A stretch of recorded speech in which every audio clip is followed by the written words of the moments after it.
इस वीडियो के अंदर में जानने का प्रयास करेंगे कि ये वैश्वीकरण क्या होता है और वैश्वीकरण के मुख्य अंग कितने होते हैं। इन सारे क्वेश्चंस को एक बेहतरीन तरीके से जानने का प्रयास करेंगे। वैसे ये क्वेश्चंस आपके परीक्षा की दृष्टि से काफ़ी महत्वपूर्ण है और आपके परीक्षा में बार बार क्वेश्चंस पूछा भी गया है। यकीन नहीं आता है तो आप लोग क्वेश्चंस बैंक को एक बार प्लॉट करके देख लीजिएगा ना, तो ये सारे क्वेश्चंस आपको बार बार देखने को मिलेगा। तो चलिए इस क्वेश्चंस को एक बेहतरीन तरीके से समझने का प्रयास करते हैं।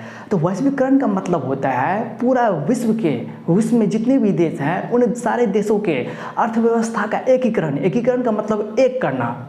एक बार परिभाषा देख लीजिए, इसके माध्यम से आप लोग एक बेहतरीन तरीका से समझ लीजिएगा कि ये वैश्वीकरण कहते किसको है। तो देखिए, कहता है कि वह प्रक्रिया है, वैश्वीकरण वह प्रक्रिया है जिसके द्वारा विश्व के सारे देशों की अर्थव्यवस्थाओं का एकीकरण किया जाता है, यानी कि एक किया जाता है, ताकि वस्तु एवं सेवाओं प्रौद्योगिकी का मतलब होता है टेक्नोलॉजी, ज्ञान, पूंजी, ये जो है पूंजी, इसके बाद देखिए और श्रम का लगातार प्रवाह हो सके। देखिए, इस परिभाषा को दूसरे रूप में भी हम लोग कह सकते हैं कि जब देश की अर्थव्यवस्था को पूरे विश्व के अर्थव्यवस्था के साथ मिला दिया जाता है, उसके साथ जोड़ दिया जाता है, तो उसी प्रक्रिया को कहते हैं वैश्वीकरण। इसी के कारण से ना आज हम लोग जो है, हम लोग के पास जो अच्छी सामान रहता है वह दूसरे देश में बेच पाते हैं और दूसरे देश में जो भी अच्छी टेक्नोलॉजी होती है, जो भी अच्छे सामान होते हैं अपने देश में मंगा लेते हैं। इसी के कारण से होता है, जैसे कि वीवो, ओप्पो, सैमसंग, ये दूसरे देशों का कंपनी है लेकिन अच्छा मोबाइल बनाता है, सस्ता दर पे देता है, तो हम लोग क्या करते हैं, दूसरे देश से मंगा लेते हैं। और अपने ही देश में जैसे कि गेहूँ उपजता है, धान उपजता है, बढ़िया क्वालिटी का, एक अच्छा क्वालिटी का, क्या करते हैं, दूसरे देश में ट्रांसफ़र कर देते हैं। तो ये किस रूप में करते हैं, इसी को कहते हैं वैश्वीकरण। वैश्वीकरण का मतलब क्या होता है, पूरे विश्व के अर्थव्यवस्था का एकीकरण। ऐसा क्यों करते हैं, एकीकरण क्यों किया जाता है, ताकि हम अपनी जितनी भी अच्छी वस्तुएं हैं दूसरे देश में बेच सके और जो देश के पास अच्छी टेक्नोलॉजी है, अच्छे ज्ञान है, अच्छे मतलब कि वस्तुएं सेवाएं है, जो प्रोडक्ट्स का उत्पादन करता है, वह दूसरे देश में भी बेच सके। यानी कि हमारे पास जो अच्छी टेक्नोलॉजी है, जो हमारे पास जो अच्छी वस्तुएं एवं सेवाएं हैं, वह दूसरे देश में भेज सके, दूसरे देश में बेच सके और दूसरे देशों के पास जो भी अच्छी वस्तुएं, प्रोडक्ट्स, चाहे जो भी उत्पादन हो रहा है, वो अपने देश में ला सके। इसी प्रक्रिया को कहते हैं वैश्वीकरण।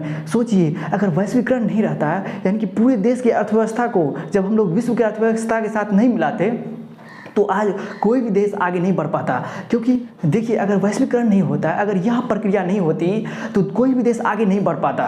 क्योंकि सभी देशों को अपनी आवश्यकताओं को पूर्ति करने के लिए एक दूसरे देश पर निर्भर है। देखिए, अगर वैश्वीकरण नहीं होता तो कोई भी देश आगे नहीं बढ़ पाता। देखिए, अगर यह प्रक्रिया नहीं होती कि दूसरे देश के पास जो भी अच्छी टेक्नोलॉजी है, जो भी वस्तुएं हैं, जो भी बढ़िया प्रोडक्ट्स है, वह दूसरे देश में नहीं बेच पाता, तो आज कोई भी देश आगे नहीं बढ़ पाता। क्योंकि सब जो है, किसी एक देश के पास सब चीज़ नहीं है।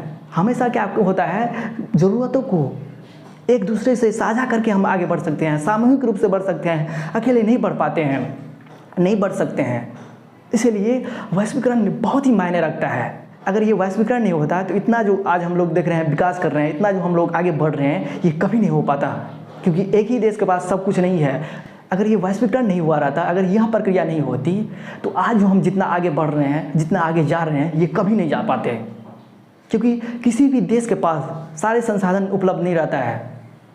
किसी एक ही व्यक्ति के पास सब चीज़ नहीं रहता है। किसी के पास रहता है, किसी के पास दूसरा चीज़ रहता है, तो उससे हम दूसरा चीज़ ले लेते हैं। हमारे पास जो अच्छा है हम दूसरे को दे देते हैं। तो इससे क्या होता है, आदान प्रदान हो जाता है। आदान प्रदान करने से क्या होता है, हम लोग आगे बढ़ते हैं। तो ये वैश्वीकरण प्रक्रिया काफ़ी महत्वपूर्ण है। इसलिए जो है विश्व के अर्थव्यवस्थाओं का एकीकरण किया गया है। विश्व के अर्थव्यवस्थाओं का एकीकरण करने का मतलब यह हुआ कि आपके पास जो बेस्ट क्वालिटी है, आपके पास जो बेस्ट प्रोडक्ट है, आप दूसरे देश में बेच सकते हैं। जो दूसरे देश के पास जो अच्छी क्वालिटी का वस्तु है, जो अच्छी क्वालिटी का प्रोडक्ट्स है, वो अपने देश में ला सकते हैं। इसी प्रक्रिया को कहते हैं वैश्वीकरण।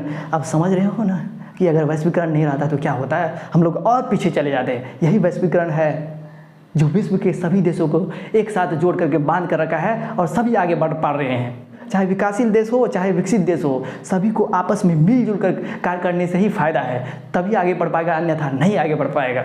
देखिए, वैश्वीकरण के मुख्य 5 अंग होते हैं। तो इसके बारे में तो समझ गए वैश्वीकरण कहते किसको है, क्योंकि हम जो भी क्वेश्चन पढ़ाएंगे आपको समझाएंगे, एक बेहतरीन तरीका से समझाने का प्रयास करेंगे, ये नहीं आकर के रटा के चले जाएंगे। ये लिखने से कोई फायदा नहीं होता है। जब तक आप लोग वैश्वीकरण के बारे में कोई भी टॉपिक पढ़ते हैं उसके बारे में एक बेहतरीन तरीका से जानिएगा नहीं, उसके कंसेप्ट को नहीं समझिएगा, उसका मतलब को नहीं समझिएगा, तो ये लिखाने से कोई फायदा नहीं होने वाला है।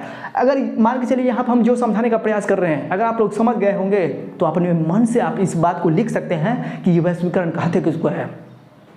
समझ गए ना? तो सबसे पहले समझिए किसी भी बात को, लिखना महत्वपूर्ण नहीं है, सबसे पहले समझ जाइएगा ना तो जो हम लिखे हैं हमसे आप कई गुना बेहतर लिख पाइएगा। लेकिन समझे रहिएगा पहले तब ना, इसलिए समझने पर ध्यान दीजिए। और ये क्वेश्चंस आपके परीक्षा की दृष्टि से काफ़ी महत्वपूर्ण है और ये सारे क्वेश्चंस आपके कई बार परीक्षा में पूछा भी गया है। क्वेश्चन बैंक को बार बार पलटा करके देखिएगा तब ना पता चलेगा कि कौन सा क्वेश्चन पूछा जा रहा है कि कौन सा क्वेश्चन नहीं पूछा जा रहा है। तो क्वेश्चन बैंक को एक बार जरूर पलटिएगा तो आपको ये सारे क्वेश्चन देखने को मिलेगा। वैसे यहाँ देखिए वैश्वीकरण के मुख्य 5 अंग होते हैं। वैश्वीकरण के मुख्य अंग कितने होते हैं ये भी कई बार पूछा गया है कि वैश्वीकरण के मुख्य अंग कितने होते हैं, तो 5 अंग होते हैं। आइए जानने का प्रयास करते हैं। तो पहला देखिए व्यापार अवरोधक को कम करना। वैश्वीकरण के मुख्य 5 अंग होते हैं जिसमें पहला है व्यापार अवरोधक को कम करना। इसका मतलब क्या हुआ, जो भी व्यवसाय करता है, जो भी व्यापारी करता है यानी कि व्यापार करता है उसको मुक्त कर दीजिए, टैक्स नहीं लीजिए। मान के चलिए विदेशी कंपनी आया अपने देश में, अपने देश का सरकार टैक्स ज़्यादा लगा देगा तो विदेशी कंपनी सोचेगा इसके यहाँ जाने से हमको फायदे नहीं है, वो तो टैक्स बहुत ज़्यादा लगा दिया, तो कभी आएगा यहाँ पे आएगा तब ना हम लोग को भी रोजगार मिलेगा। सामान बेचेगा तो कंपनी थोड़ी आएगा बेचने के लिए, हम ही लोग को देगा बेचने के लिए। तो सामान आने से सबको फायदा होता है। कंपनी आएगा यहाँ पे निवेश करेगा, निवेश करने का मतलब क्या हुआ, खर्च करेगा, यहाँ पे नए नए बिल्डिंग बनाएगा।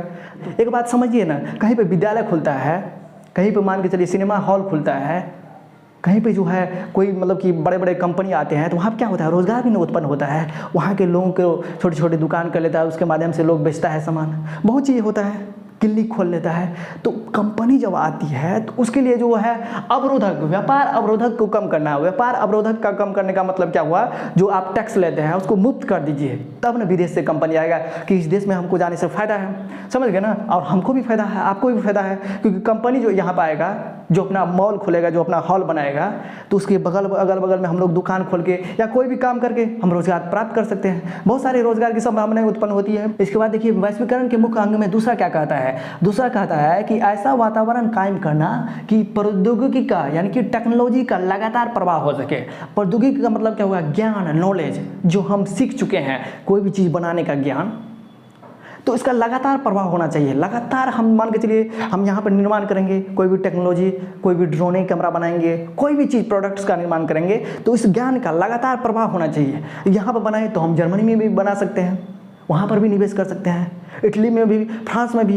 इसका मतलब ये नहीं होना चाहिए कि हमारे पास ज्ञान है, हम कोई भी चीज़ बनाने के लिए सीखते हैं तो हम भारत तक ही सीमित रह जाएंगे, हम बिहार तक ही सीमित रह जाएंगे। हमारे पास जो भी ज्ञान टेक्नोलॉजी है उसको प्रसार करेंगे पूरा विश्व में। इसी को ना कहते हैं वैश्वीकरण, पूरे विश्व की अर्थव्यवस्थाओं का एकीकरण करना। यानी कि पूरे विश्व की अर्थव्यवस्था का एकीकरण का मतलब क्या हुआ, हम अपने जितने भी अच्छी अच्छी प्रोडक्ट्स है, अच्छी अच्छी वस्तुएं एवं सेवाएं हैं, पूंजी है, उसको पूरे विश्व में प्रसार करना, फैलाना, इसी को ना कहते हैं वैश्वीकरण। तो ऐसा वातावरण कायम करना ताकि प्रौद्योगिकी, हमारी टेक्नोलॉजी जो भी हम सीख चुके हैं, चाहे जो भी बनाने के लिए, जो बेस्ट से बेस्ट क्वालिटी हम बनाने के लिए सीख चुके हैं, उसको पूरे विश्व में फैलाना, ताकि वैश्वीकरण और मजबूत हो पाए और हम भी मजबूत हो पाए। ताकि हम जो है दूसरे देश में काम करेंगे, दूसरे देश में अच्छी सी प्रोडक्ट्स लगाएंगे तो क्या होगा, दूसरे देश से हमारे देश में पैसा आएगा, तो हमारा देश की अर्थव्यवस्था जो है बढ़ेगा। जिस देश का अर्थव्यवस्था जितना मजबूत होता है उस देश में रोजगार की उतनी बड़ी संभावनाएं पाई जाती है। और जिस देश का अर्थव्यवस्था चौपट है वो कभी आगे बढ़ पाएगा। अब कई विद्यार्थी कहेगा कि अर्थव्यवस्था क्या है, वैसे इसके बारे में वीडियो बना दिए हैं, तो यूट्यूब पे सर्च कर लीजिए GKS स्टडी सेंटर और अर्थव्यवस्था किसे कहते हैं, तो वहाँ पर आपको वीडियो मिल जाएगा, वहाँ से सारी वीडियो को देख लीजिएगा तो आपको एक बेहतरीन तरीका से समझ में आ जाएगा कि यह अर्थव्यवस्था कहते किसको है। फिलहाल हम यहाँ पर भी आपको समझा देते हैं कि अर्थव्यवस्था कहते किसको है। तो अर्थव्यवस्था एक ऐसा सिस्टम है, एक ऐसा तंत्र है जिसके अंतर्गत हम लोग बहुत सारे कार्य करते हैं, बहुत सारे आर्थिक क्रियाएं करते हैं, जिससे हमको क्या मिलता है, पूंजी मिलता है, पैसा मिलता है, जिससे हम क्या करते हैं, हम अपनी आवश्यकताओं की पूर्ति करते हैं। अर्थव्यवस्था एक ऐसा सिस्टम है जिसके अंतर्गत हम लोग विभिन्न प्रकार के आर्थिक क्रियाएं करते हैं। आप बोलिएगा आर्थिक क्रिया किसको कहते हैं? आर्थिक क्रिया उस क्रिया को कहते हैं, उस काम को कहते हैं जिसके बदले में हमें कुछ पैसा टका मिलता है, उसी को कहते हैं आर्थिक क्रिया। पूंजी का लगातार प्रवाह हो सके। यहाँ देखिए वैश्वीकरण के मुख्य अंग में तीसरा क्या कहता है कि पूंजी का लगातार प्रवाह हो सके। आप पूंजी को घर में बिठा कर रखिएगा तो कभी आगे बढ़ पाइएगा? तो पूंजी को लगातार क्या करना चाहिए, फैलाना चाहिए। फैलाने का मतलब क्या हुआ, जो बड़ा बड़ा कंपनी है, जिसके पास बहुत ज़्यादा पैसा है, जिसके पास बहुत ज़्यादा पूंजी है, बड़े बड़े कंपनी है, वह दूसरे देश में निवेश करता है, किसी दूसरे देश में जो है बड़े कंपनी से शेयर खरीद लेता है। तो उससे क्या होगा, पूंजी का प्रवाह होना चाहिए। ये नहीं जो पूंजी हमारे पास है तो हमारे पास तक ही सीमित रह जाएगा, तो कभी हम आगे बढ़ पाएंगे, देश कभी आगे बढ़ पाएगा। पूंजीपति लोग बढ़ता है तो देश भी बढ़ता है, क्योंकि पूंजीपति लोग क्या करता है, टैक्स भी नहीं सरकार को देता है। सभी को टैक्स देना जरूरी है, सभी को न देता है टैक्स, आप भी देते हैं, हम भी देते हैं, लेकिन पूंजीपति लोग ज़्यादा देते हैं। तो पूंजी का लगातार प्रवाह भी होना जरूरी है। ये नहीं जो पूंजी को हम घर में बिठा कर रखे हैं, तब ना हमारे देश में जो है विदेशी लोग सब आकर के यहाँ पर निवेश कर रहा है, यहाँ पे जो है बड़े बड़े सामान बना रहा है, बड़े बड़े प्रोडक्ट्स बना रहा है, यानी कि पूंजी का क्या कर रहा है, हमारे देश में निवेश कर रहा है। विदेश लोग, निवेश का मतलब क्या हुआ, विदेश के लोग हमारे देश में खर्च करते हैं, बड़े बड़े कंपनी, बड़े बड़े मोबाइल सेक्टर में, और हमारे देश के बड़े बड़े कंपनी जो है वो भी निवेश करता है। जैसे GA हो गया, बहुत सारे कंपनी है, टाटा हो गया, वह पूरे विश्व में अपने पैसा का क्या करता है, इन्वेस्ट करता है, और उस देश में रह करके सारे सामान का उत्पादन करता है, जिससे सरकार को फायदा भी मिलता है और उस कंपनी को भी फायदा मिलता है। कहीं पर भी आप सामान बेचिए, सरकार को तो टैक्स तो मिलना ही चाहिए ना, तब ना देश आगे बढ़ पाएगा। सरकार को टैक्स नहीं दीजिएगा तो सरकार रोड बनाएगा, सरकार हॉस्पिटल बनाएगा। जो भी फ्री सेवाएं दे रहा है सरकार, वो कहाँ से दे रहा है, अपने घर से थोड़ी देता है। हम ही तुम लोग इससे टैक्स के माध्यम से जो रुपया मिलता है उसका जो है जनता के भलाई के लिए काम करता है, समझ गया ना। इसके बाद देखिए श्रम का निर्बाध प्रवाह। निर्बाध का मतलब होता है लगातार प्रवाह। श्रम का भी लगातार प्रवाह होना चाहिए, यानी कि काम का भी लगातार प्रवाह होना चाहिए। मान के चलिए हम जो काम यहाँ पर सीखे हैं उस काम को हम लोग जो है पूरे विश्व में नहीं फैलाएंगे, अपने घर तक ही सीमित रहेंगे, तो कभी आगे बढ़ पाएंगे नहीं, ना बढ़ पाएंगे। इसलिए जो है श्रम का भी निर्बाध प्रवाह होना चाहिए। पूंजी को भी हम लोग जो है पूर्ण परिवर्तनशील करना चाहिए, पूंजी को किसी वस्तु के रूप में कन्वर्ट करना चाहिए। मान के चलिए पूंजी हम कहीं पर खर्च करते हैं और उसके बदले में हम प्रोडक्ट बनाते हैं, तो इसको भी हम लोग, पूंजी को भी पूर्ण परिवर्तनशील करना चाहिए।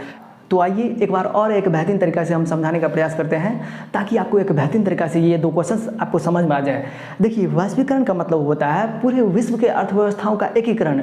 विश्व में जितने भी देश हैं उन सारे देशों की अर्थव्यवस्था को एक करना, इसी को कहते हैं वैश्वीकरण। इसको दूसरे रूप में भी लिख सकते हैं, जब देश की अर्थव्यवस्था को पूरे विश्व की अर्थव्यवस्था के साथ जोड़ दिया जाता है तो इसी को कहते हैं वैश्वीकरण। जोड़ते क्यों है, अगर नहीं जोड़ेंगे, पूरे विश्व की अर्थव्यवस्थाओं का एकीकरण नहीं करेंगे तो हम अपने देश का सामान दूसरे देश में नहीं बेच सकते हैं, यानी तो दूसरे देश का सामान अपने देश में नहीं बेच सकता है कोई।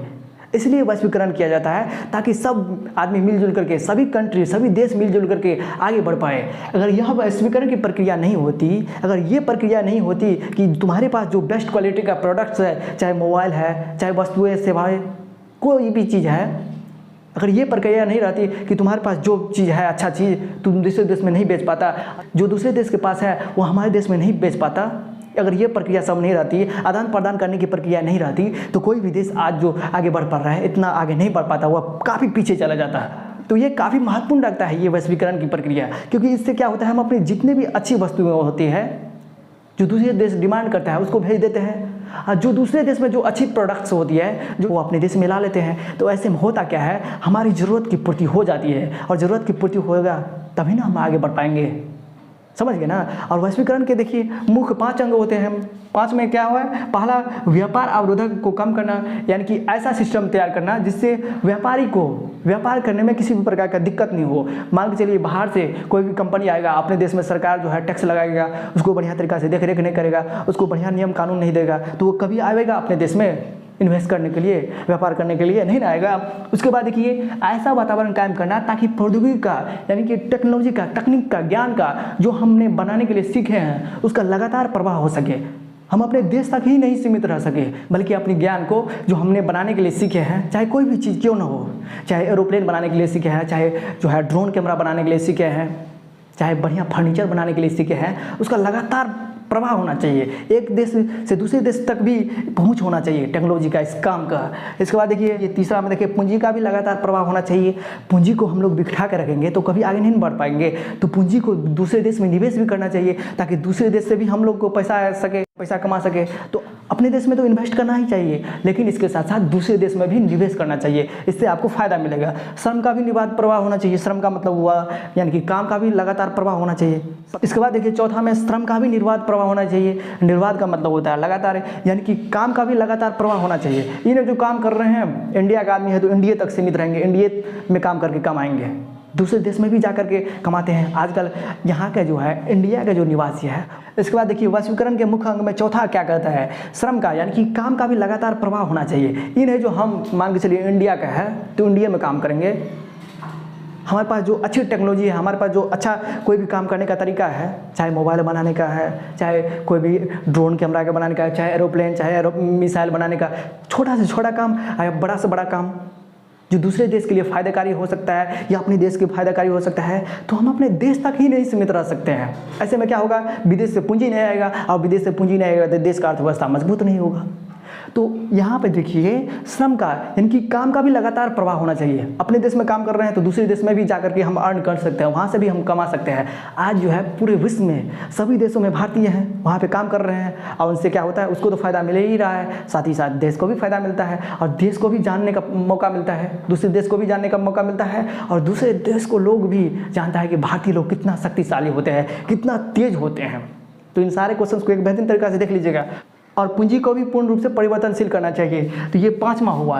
तो इन सारे क्वेश्चंस को यदि आप लोग एक बेहतरीन तरीके से समझ गए होंगे तो इस चैनल को जरूर ही सब्सक्राइब कर लीजिएगा, क्योंकि इस चैनल के माध्यम से इसी तरह का वीडियो हम आपके लिए लाते रहते हैं ताकि आपको एक बेहतरीन तरीके से कोई भी बात एक बेहतर कंसेप्ट के साथ समझ में आ जाए। तो यदि वीडियो समझ में आए तो चैनल को जरूर ही सब्सक्राइब कर लीजिएगा और कमेंट भी कर दीजिएगा कि इस वीडियो के अंदर में हमने जो आपको समझाने का प्रयास किए हैं उसमें से ऐसी कौन सी बात रह गई है, बच गई है, जो आपके समझ में नहीं आया। क्योंकि बाबू ये सब रटना जरूरी नहीं है, ये सब लिखना जरूरी नहीं है, बस माइंड में हम अटा लिए ना, बस हम लोग समझ गए ना तो हमारा सब काम हो जाएगा। क्योंकि आप लोग जब समझ जाइएगा तो अपने मन से अपने शब्दों में इसको एक बेहतरीन तरीक़ा से लिख सकते हैं। और परीक्षा जो देने के लिए जाते हो तो वहाँ पे क्या लिखा रहता है कि परीक्षार्थी यथासंभव अपने शब्दों में ही उत्तर दे। तो अपने शब्दों में कब उत्तर दीजिएगा, जब इस बात को एक बेहतरीन तरीक़ा से समझिएगा तब ना, कि आइएगा रट के चले जाइएगा, किसी के बहकावे में मत आइए।